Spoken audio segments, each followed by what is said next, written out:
Hi guys, and welcome to another fall Thanksgiving DIY. This will be the last of my fall Dollar Tree Thanksgiving decor DIYs. I will be working on some Halloween for next few videos, and then we're gonna start Christmas. I am super excited for that.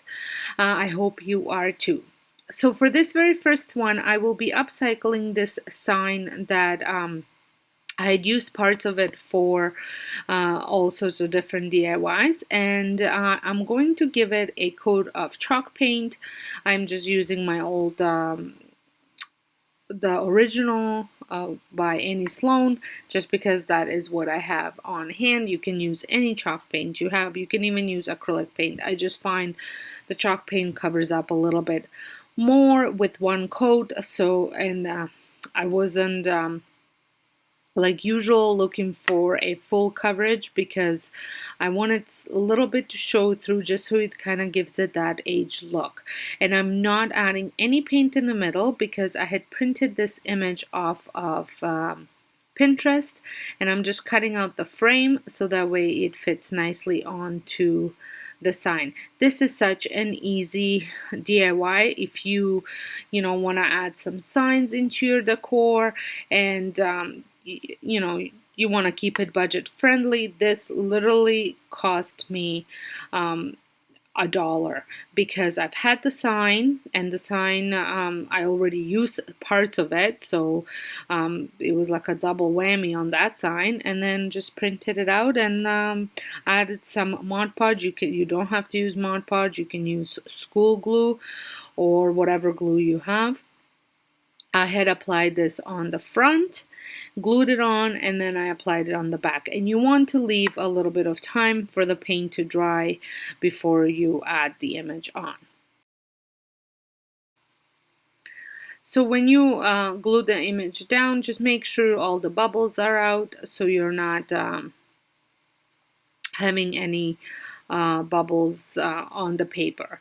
Before I started applying Mod Podge, but then I found that the paper was a lot brighter than the backing of the board, so I ended up blending it in a little bit with just whatever paint I had left on the brush that I was painted the board.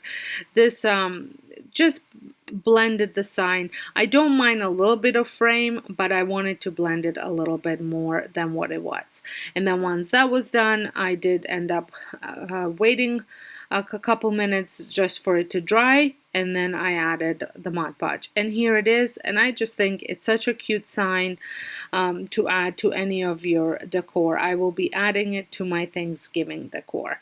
And then for next DIY, I had this hexagon sign left over. Well, it's not a sign, it's just, I guess, a frame left over from previous projects. It was, I think, pack of 3 or 4 of them.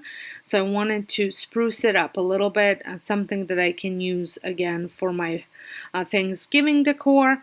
So I took some of those napkins, which I'm sure if you've been following along, you've seen them used in various projects, and just traced it out, cut it out.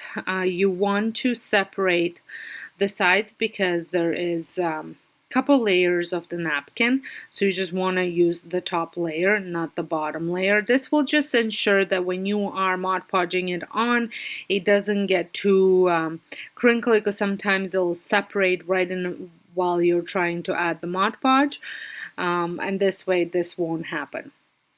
And then before I went ahead and Mod Podge this on, I wanted to stain the frame, and I'm still using my old walnut stain from your dollar store with more. I absolutely love this stain. It is one of my favorites, and I use it all the time for almost all my projects.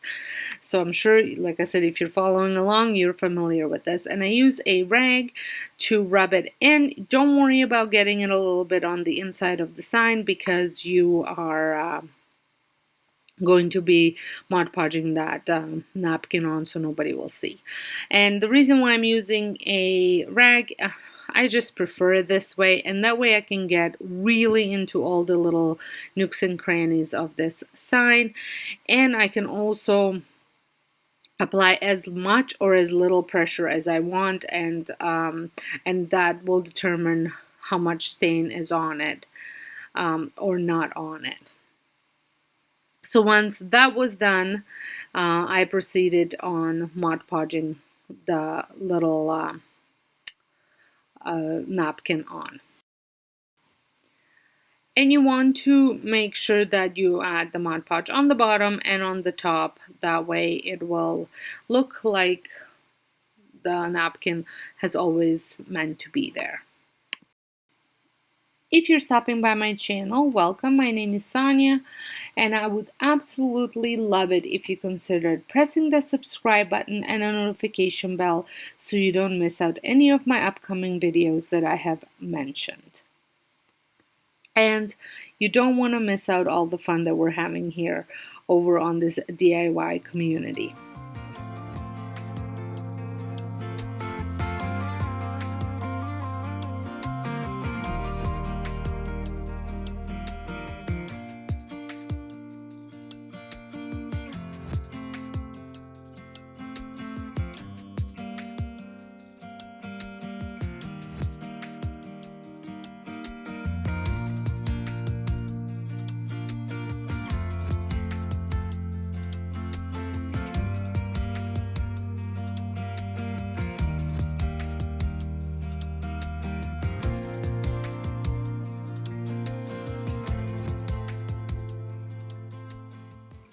Once I had Mod Podged the whole thing and it had a little bit of time to dry, I am going to add some of this burlap onto it, and I'm just measuring it out so I can cut it to size. And once I have it the size that I wanted it to be, I am going to fold it right in the middle, give a little bit of hot glue just so it stays in place. And the reason why I'm folding it versus cutting it, I just didn't want it to fringe on the top, because that's when the fringing always occurs whenever I cut it there. So then once I had this all glued nicely, I just wrote out with my marker just the word gather. And I think this cute, simple DIY is going to be great on my table scape or on my buffet table where I'll set up all the food.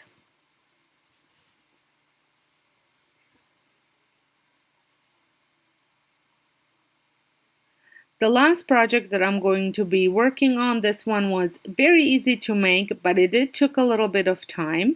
Here I am removing this awful sticker that I absolutely hate. I did end up using my little blade to remove it, and then I'm just using one of my other signs just to as a ruler to section off so it looks like I have boards there.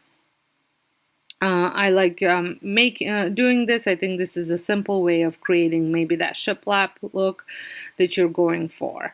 And then once I had it all sectioned off, I ended up using some painter's tape, and I had taped the ones that I did not want to paint, I taped them with the painter's tape.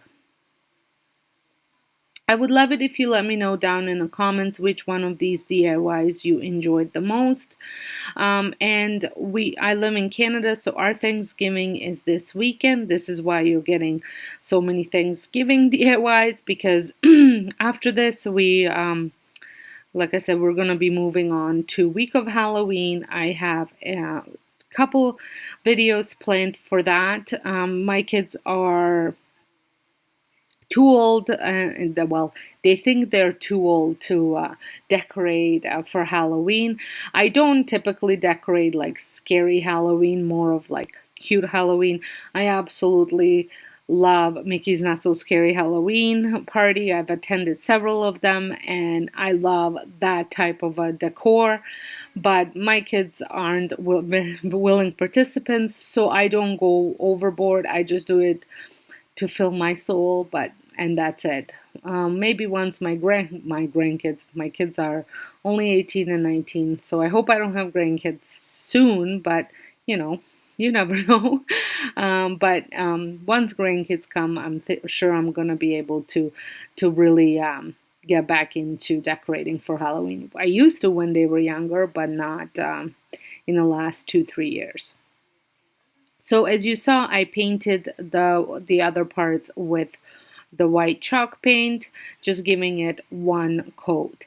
Now I'm going to fill this in with some wording. I did actually get inspired by this sign. I saw it at a store, so I wanted to recreate it a little bit just to have it at home, and I just loved the way the sign looked, and I think I did a pretty good job recreating it.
Once I was finishing up with writing out the words, I ended up embellishing each one of them with something different because I felt like without the embellishments it was a little bit too plain. So for the falling leaves, I added a leaf, and then I added some pumpkins and some apples and all sorts of stuff. For the pumpkin, I just cut one of those mini little pumpkins from Dollar Tree in half and glued half of it on. And for the apples, as you see, I just used my red water marker and drew some, colored in some apples, and that's the same thing I will do with it.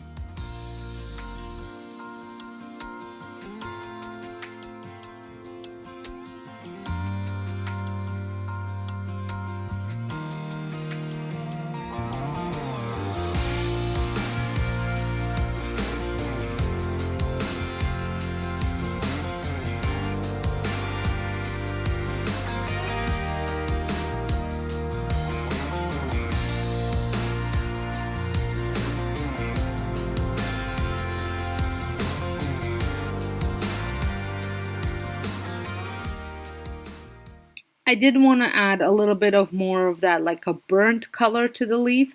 So once I was done coloring it with the bronze pen, because that is a bronzish brown pen, I added a little bit of red, and then I will be adding a little bit of yellow. And then I'm going to take a brush and just kind of blend all those in, because they're watercolors, so they are wet, so they just blend in together. And this gave it a more of like that, fall colored leaf.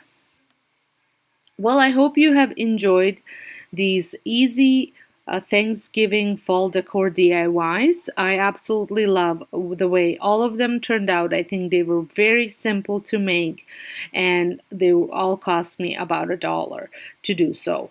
Let me know down in comments which one was your favorite. Make sure you are subscribed, your notification bell is on, so you don't miss out any of my future uploads. And for all those of you returning, thank you so much for your continuing support, and I will see you all in my next video. Bye!